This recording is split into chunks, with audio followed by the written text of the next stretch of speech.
Bonjour et bienvenue. Je voulais attirer votre attention aujourd'hui sur un mode de rupture du contrat de travail qui risque bien d'être d'actualité par ces temps de coronavirus. C'est la force majeure. La force majeure, c'est une notion qui effectivement va pouvoir peut-être revenir à l'occasion de cette pandémie. Alors il faut bien savoir de quoi il s'agit précisément. Un rappel quand même, quand vous êtes en contrat à durée indéterminée et que l'employeur veut y mettre fin, il ne peut le faire qu'en utilisant la procédure de licenciement.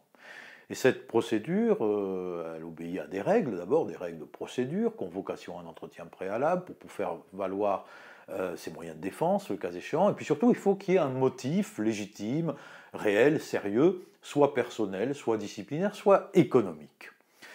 Il est un cas, prévu par les textes, où l'employeur peut se dispenser de cette procédure de licenciement. Et ce cas, c'est la force majeure.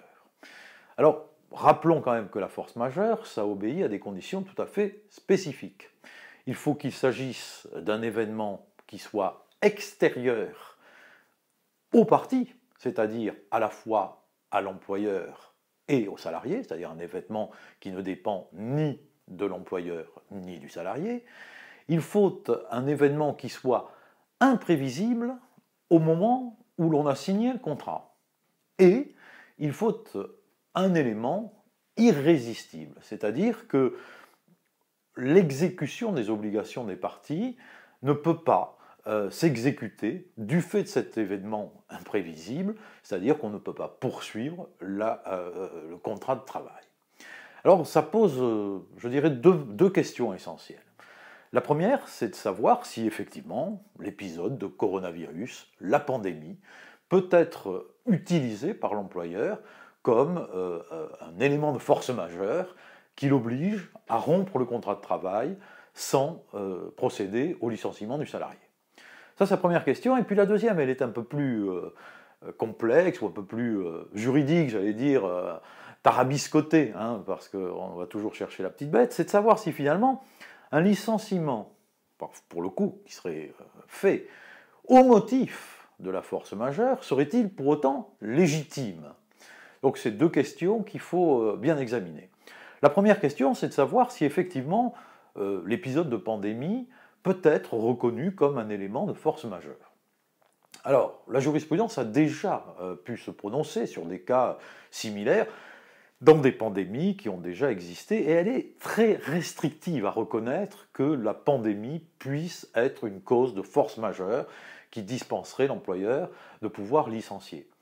Pourquoi? Parce qu'elle considère que l'élément notamment d'imprévisibilité n'est pas toujours réuni, parce que finalement on peut très bien l'envisager et donc le prévoir, et d'autre part que l'élément d'irrésistibilité ne l'est pas non plus dans un cas de pandémie, parce qu'il peut y avoir des mesures de prévention pour éviter précisément le risque d'altération à la santé, etc.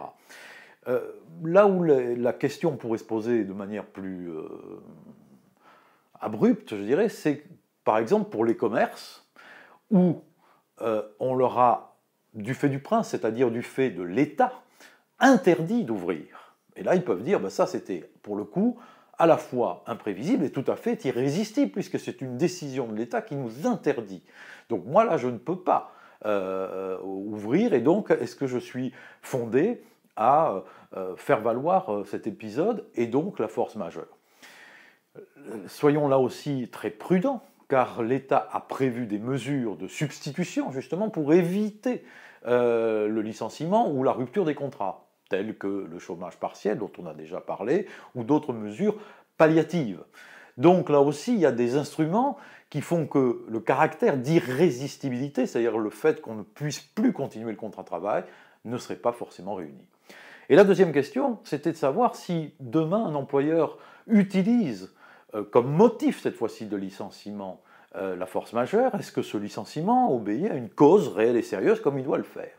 Eh bien, les causes réelles et sérieuses d'un licenciement, elles sont, comme je l'ai dit au départ, soit d'ordre personnel, soit d'ordre disciplinaire, soit économique. mais la force majeure ne fait partie d'aucun de ces motifs. Par conséquent, le licenciement qui utiliserait la force majeure comme motif dit réel et sérieux pour le licenciement n'a pas de sens. Et il a d'autant moins de sens que si on fait valoir la force majeure, on n'a pas besoin de licencier. Donc de toute façon, ce qu'il faut savoir, enfin, et pour terminer, c'est les conséquences de tout ça. Les conséquences, c'est que celui qui va être non licencié finalement, mais celui à qui on rompt le contrat, en disant, ben voilà, il y a un cas de force majeure, je n'ai pas besoin de te licencier, je mets un terme à ce contrat. Qu'est-ce qu'il encourt? Il encourt le fait qu'il perd ses indemnités légales, éventuellement ses indemnités de préavis, etc.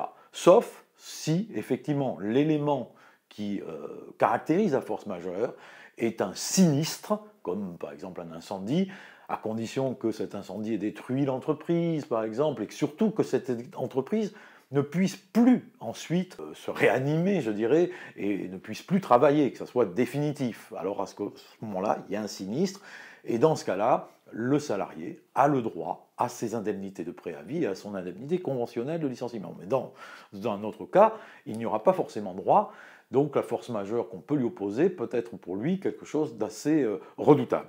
Il a toujours la possibilité de le contester en justice devant le Conseil des prud'hommes, naturellement, pour dire mais en fait, il n'y avait pas les éléments requis pour la force majeure et je conteste par conséquent cette rupture du contrat de travail.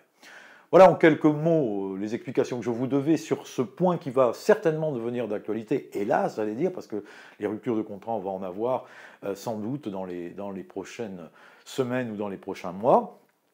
Et je vous invite, comme d'habitude, à mettre un gros pouce j'aime si vous avez aimé cette vidéo et à vous référer aussi aux formations que je déploie par ailleurs. Merci de votre attention et à bientôt.